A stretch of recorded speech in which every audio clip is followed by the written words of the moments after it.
Alright, y'all, check this out.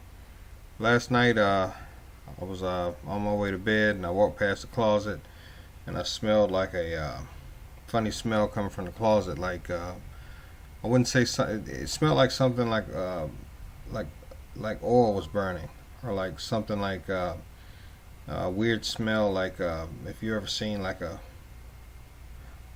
washing machine belt that was rubbing or something like that. It just smelled like something like the oil was burning. It was a distinct smell. It's kind of hard to explain. And right here, I'm taking a picture of my the model of my air conditioning unit in case I have to, get a part and replace something. But yeah, it was a funny smell. Um, it's a distinct smell, and from my experience, that would be probably your fan motor inside your housing would be my first guess.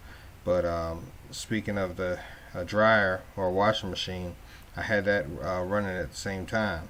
So I was thinking, it's either one or the other. They're very close together.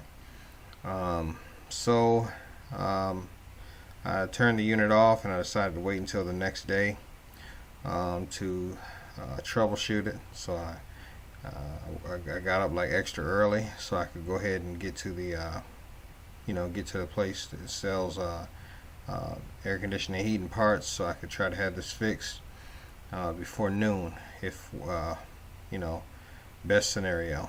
So I'm getting ready to troubleshoot some things. Yeah, so there's a picture of the schematic to show you, not the schematic, but the model of the train unit that I'm running, and the fan motor is one fourth amp, 1/4 amp.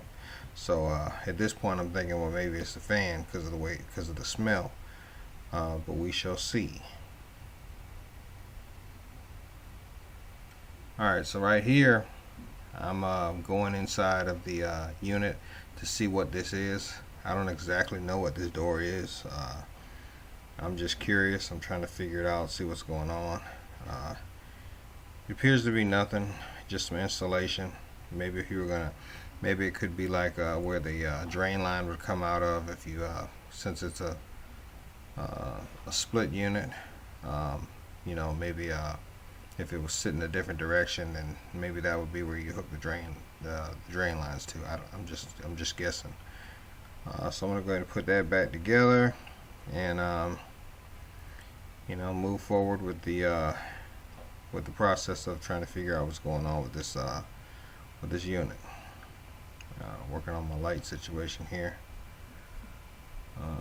Trying to get y'all some more light so you can see what I'm doing. I am getting out some tools that you need. Anytime you mess with an air conditioning unit, these bits right here are really good to have. Um, you just got to figure out which size you need, and try to go ahead and match that up. See what's going on with that. It definitely speeds things up and make the job go a lot smoother. When you have the right tools. So that's what we're doing here. As you see, I got many of them for all different occasions.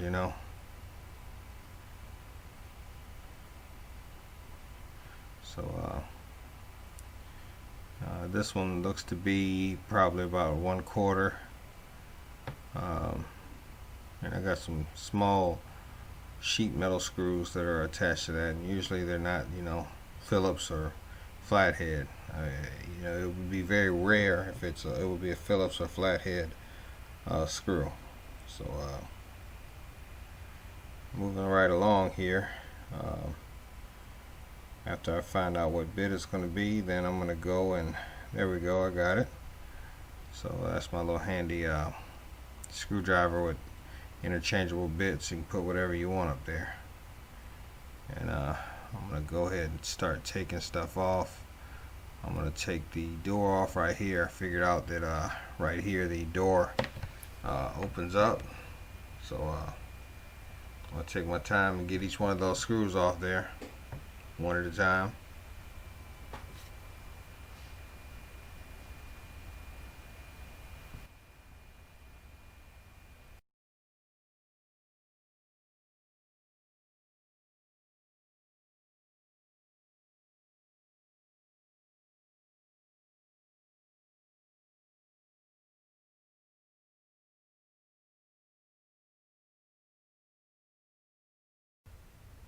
Alright, so what we're doing now is we're taking the capacitor um, out, so I can diagnose that and see what that is, see what that's doing. And it's got two screws, one on the bottom side and one on the top side. So the capacitor, the run start capacitor, that usually is what gives it the boost of energy to spin the drum or spin the fan.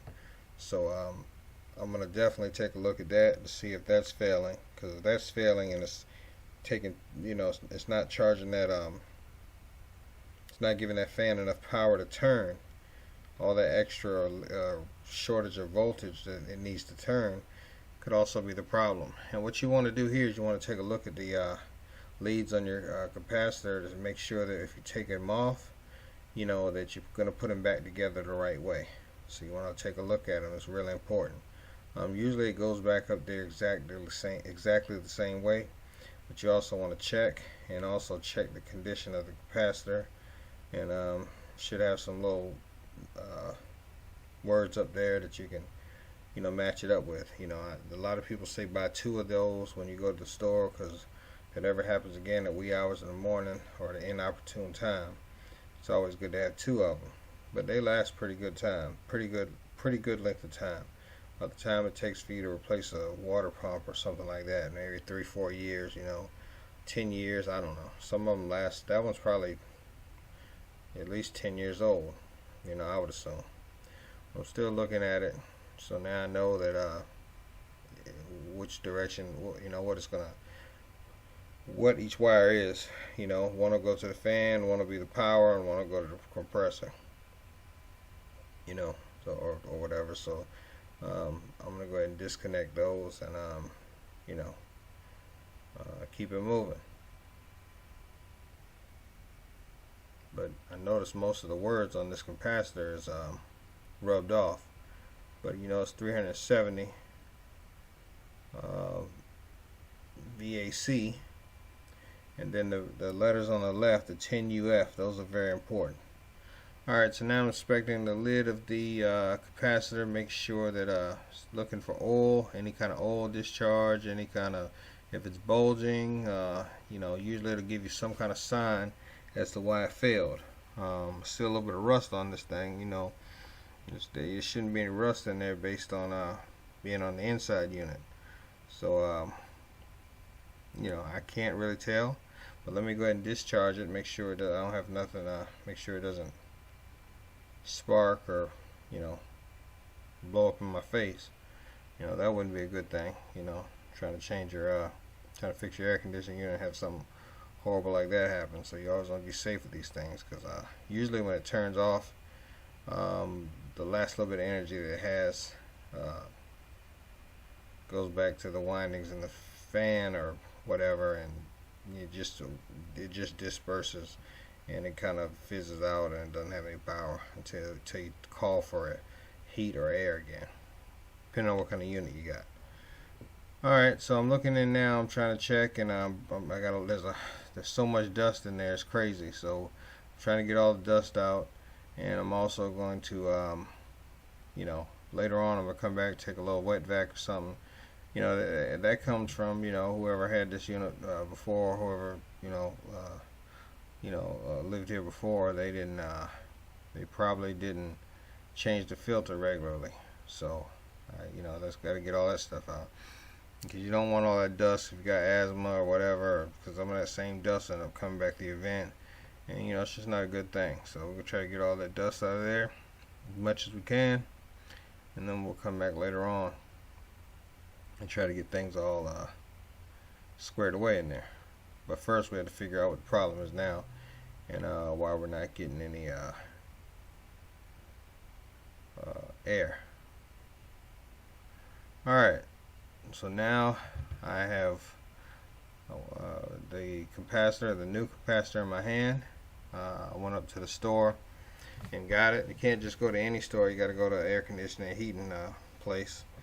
And I got a 10 UF 440 370 VAC, and go ahead and install that. and I remember where all the wires are going, the yellow and the power wire 600 watts, and also the third wire should be going to the compressor or whatever. So we're going to get started on that, and I get this show on the road, see what's going on. Alright, so I've hooked up all the leads exactly the way it was, and everything looks good. I've memorized where they were, and also, you know, like I said, take a picture of it so that way you don't get mixed up, because you have to have this stuff right. So stick it in there, and I got one screw I'm going to put in. You know, it's alright, sometimes they don't always fit the same, but just do the best you can. Get the screw in there. You want to make sure the screw's there, because you don't want to have that thing bouncing around in there. You know, it wouldn't be good, especially when it holds some kind of charge. That definitely wouldn't be a good thing. Oops, drop the screw there. Alright, so grab my screwdriver, go ahead and tighten this up, tighten it up real good.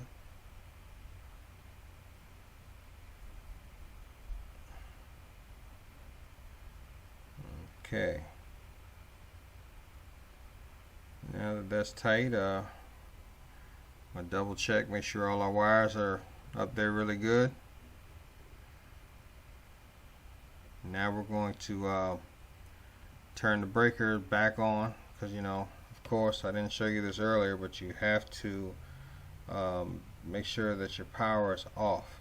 I repeat, you have to make sure your power is off before you mess with any electrical.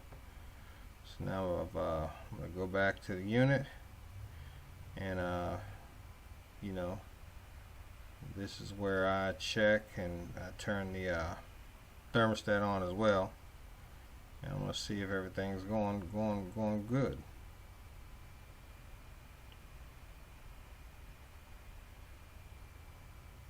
Looking everything over.